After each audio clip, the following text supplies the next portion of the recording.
दुख के माहौल में भी खुशी से बोलता हूँ कि इस बार बीजेपी ने शिवसेना को जो दबोचने का कोशिश किया, वो ऐसा एक चीज़ उन्होंने गले में अटका लिया है ना, वो उनको बुरा फंसने वाले हैं। वो लोग ज़्यादा दिन वो सत्ता में नहीं रह पाएंगे, पैसे के दम पे नहीं रह पाएंगे। कार्यकर्ता बराबर भगा के जो है ना उनको सीधा करेंगे। आज जो है आप जीत भी जाओ, सरकार बना भी लो, कल आप एमएलए वापस नहीं बन पाओगे। और बीजेपी ने इस बार जो शिवसेना के एक सेल्फ रिस्पेक्ट को हमला किया है, वो शिवसेना, यहाँ का मराठी मानुस, यहाँ के जो मेहनतकश कार्यकर्ता है शिवसेना के, वो इस मतलब एक इनजस्टिस या एक इंसल्ट को सहन नहीं करेंगे जिस तरीके से किया है। तो ज़रूर 2.5 साल बाद जब असली लड़ाई होगी, वापस लड़ाई होगी, तो उसमें वो लोग सब हारेंगे प्राण। और ये इतिहास भी बताता है कि नारायण राणे के साथ क्या हुआ है, जो भी शिवसेना छोड़कर गया है उसका क्या हुआ है। वो अपने दम पर कभी जीत कर नहीं आ सकते। और इनकी पूरी लड़ाई तो यही है कि हमको शिवसेना बने रहने दो, बने रहना है, पर वो होगा नहीं, क्योंकि पार्टी पर कब्जा करना सिर्फ एमएलए के बस की बात नहीं है। पार्टी पे कब्जा करना है तो इलेक्शन कमीशन जाना है, वहाँ पर प्रूव करना है। इलेक्शन कमीशन पूरी पार्टी की स्ट्रक्चर देखेगी, अध्यक्ष कौन है, पार्टी के अलग डिस्ट्रिक्ट लोगों को देखेगी, कॉर्पोरेटर्स कितने, तो बहुत मुश्किल है सब करना। तो ऐसा नहीं, इट इज़ अभी भी है ना मुश्किल एक गेम चल रहा है। सत्ता हासिल कर भी लोगे तो 2.5 साल के लिए सत्ता हासिल करोगे, उसके बाद जो असल लड़ाई, मतलब बीजेपी को एक टक्कर देने वाला एक विपक्ष, जो सड़कों पर टक्कर देना विपक्ष जो शिवसेना आने वाले दिनों में बनेगा। और मुझे लगता है कि आने वाले दिनों के लिए, राजनीति के लिए, ये भाजपा के ख़त्म करने के हिसाब से ये बेहतर है। जय हिंद दोस्तों, मैं हूं आफ्ताब खान और आप देख रहे हैं सिटी हेडलाइंस न्यूज़। सादिक भाई, कल से पिक्चर कुछ और हो गई है, चेंज हो गया है कल से पिक्चर, क्योंकि ये बताया जा रहा था कि 16 आमदार के डिस्क्वालिफिकेशन की नोटिस की वजह से शिंदे गुट की मतलब मुसीबत बढ़ सकती है, शायद वो सरकार नहीं बना पाए। लेकिन जब सुप्रीम कोर्ट गए, ऑनरेबल सुप्रीम कोर्ट ने 11 जुलाई तक सारे मामले को स्थगित कर दिया है। और उन्होंने ये भी अपने ऑर्डर में नहीं कहा कि ये लोग वहाँ पे फ्लोर टेस्ट कर सकते कि नहीं, सरकार बना सकते कि नहीं। तो कहीं ना कहीं इनके पास संख्या बल है, तो सरकार तो बननी तय है। अब सवाल उठता है कि इनको सरकार बनाने के लिए किसी न किसी पार्टी में मर्जर होना पड़ेगा।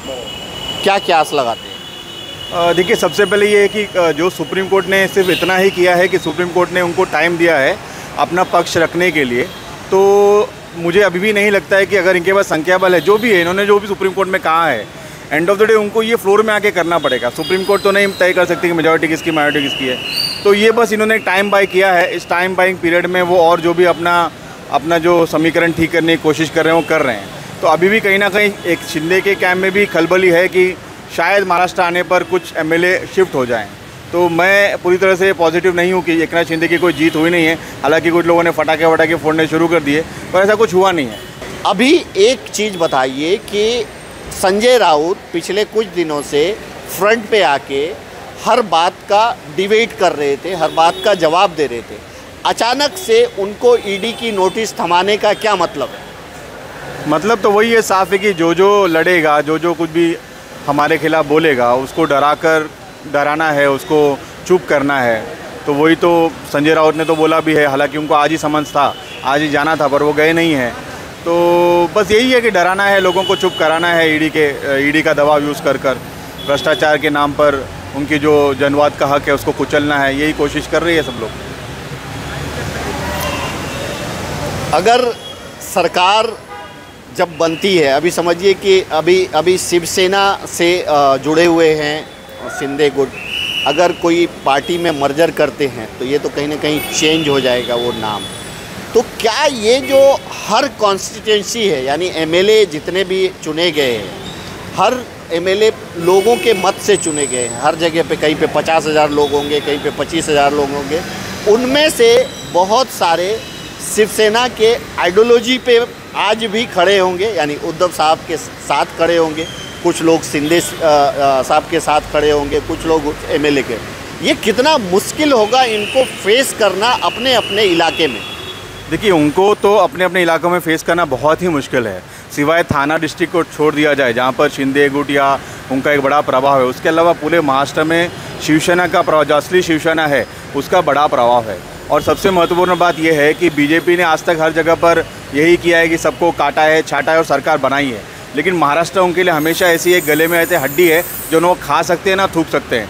आज अगर वो सरकार बना भी लें, मैं कहता हूँ कि अगर एक आगे जाके बात करें संभावना की कि वो सरकार बना भी लें, तो भी शिवसेना जैसी पार्टी जो है वो उनको इस तरीके से छोड़ने वाली नहीं है और लड़ाई जो है सड़कों पर होगी। और कहीं ना कहीं ये लड़ाई के अंदर जो असली शिवसेना है, जो स्ट्रीट फाइटर्स की शिवसेना है, जो बाला साहब ठाकरे या उद्धव ठाकरे की समर्थन वाली शिवसेना है, वही उनको जीने नहीं देगी। और अगर उनको प्रहार या फिर भाजपा में जाना होता तो कब का जा सकते। लेकिन ये तो तय है कि अगली बार जब वो एमएलए बनने की लड़ेंगे तो वो नहीं जीत पाएंगे। और ये इतिहास भी बताता है कि नारायण राणे के साथ क्या हुआ है, जो भी शिवसेना छोड़कर गया है उसके बाद क्या हुआ है, वो अपने दम पर कभी जीतकर नहीं आ सकते। और इनकी पूरी लड़ाई तो यही है कि हमको शिवसेना बने रहने दो, बने रहना है, पर वो होगा नहीं, क्योंकि पार्टी पर कब्जा करना सिर्फ एमएलए के बस की बात नहीं है। पार्टी पे कब्जा करना है तो इलेक्शन कमीशन जाना है, वहाँ पर प्रूव करना है। इलेक्शन कमीशन पूरी पार्टी की स्ट्रक्चर देखेगी, अध्यक्ष कौन है, पार्टी के अलग डिस्ट्रिक्ट लोगों को देखेगी, कॉर्पोरेटर्स कितने, तो बहुत मुश्किल है ये सब करना। तो ऐसा नहीं, इट इज़ अभी भी है ना, मुश्किल एक गेम चल रहा है। सत्ता हासिल कर भी लोगे तो 2.5 साल के लिए सत्ता हासिल करोगे, उसके बाद जो असल लड़ाई, मतलब बीजेपी को एक टक्कर देने वाला एक विपक्ष, जो सड़कों पर टक्कर देना विपक्ष जो शिवसेना आने वाले दिनों में बनेगा। और मुझे लगता है कि आने वाले दिनों के लिए, राजनीति के लिए, ये भाजपा के ख़त्म करने के हिसाब से ये बेहतर है। अरे आपका साफ साफ कहना है कि अगर सत्ता बन भी जाती है किसी तरह से तो 2.5 साल के बाद जब इलेक्शन होगा तो इन्हीं एमएलए का जीतना मुश्किल होगा। बिल्कुल मुश्किल है। प्रहार में जाएंगे तो जीतने का सवाल नहीं है, बीजेपी में जाएंगे तो बीजेपी में ऑलरेडी जो है बहुत लोग एमएलए बनने के लिए रेडी हैं, तो कहाँ जाएंगे ये लोग। तो कहिए थोड़े दिनों का एक मतलब ईडी से बच जाएंगे, शायद इतना ही है। लेकिन एंड ऑफ द डे मैं बोलता हूँ ना कि बुरी से बुरी सिचुएशन में कहीं ना कहीं पॉजिटिव चीज़ होती है एंड में। तो आज जो है आप जीत भी जाओ, सरकार बना भी लो, कल आप एमएलए वापस नहीं बन पाओगे। और बीजेपी ने इस बार जो शिवसेना के एक सेल्फ रिस्पेक्ट को हमला किया है, वो शिवसेना, यहाँ का मराठी मानुस, यहाँ के जो मेहनतकश कार्यकर्ता है शिवसेना के, वो इस मतलब एक इनजस्टिस या एक इंसल्ट को सहन नहीं करेंगे जिस तरीके से किया है। तो ज़रूर 2.5 साल बाद जब असली लड़ाई होगी, वापस लड़ाई होगी, तो उसमें वो लोग सब हारेंगे। प्रहार में जा नहीं सकते, शिवसेना उनका बन नहीं सकता, क्योंकि पूरा सिर्फ थाने को छोड़ दो, बाकी सब जगह पे शिवसेना उनके साथ नहीं है। तो उनके लिए इन्होंने गलत कदम उठाया है और ये गलत कदम उनको आने वाले दिनों में नुकसान जरूर देगा। एक तो मैं अभी भी मतलब ये दुख के माहौल में भी खुशी से बोलता हूँ कि इस बार बीजेपी ने शिवसेना को जो दबोचने का कोशिश किया, वो ऐसा एक चीज़ उन्होंने गले में अटका लिया है ना, वो उनको बुरा फंसने वाले हैं वो लोग। अंत में इतना ही कहूँगा, आप सब अपना ख्याल रखें, एक दूसरे को दुआओं में याद रखें। Thank you so much.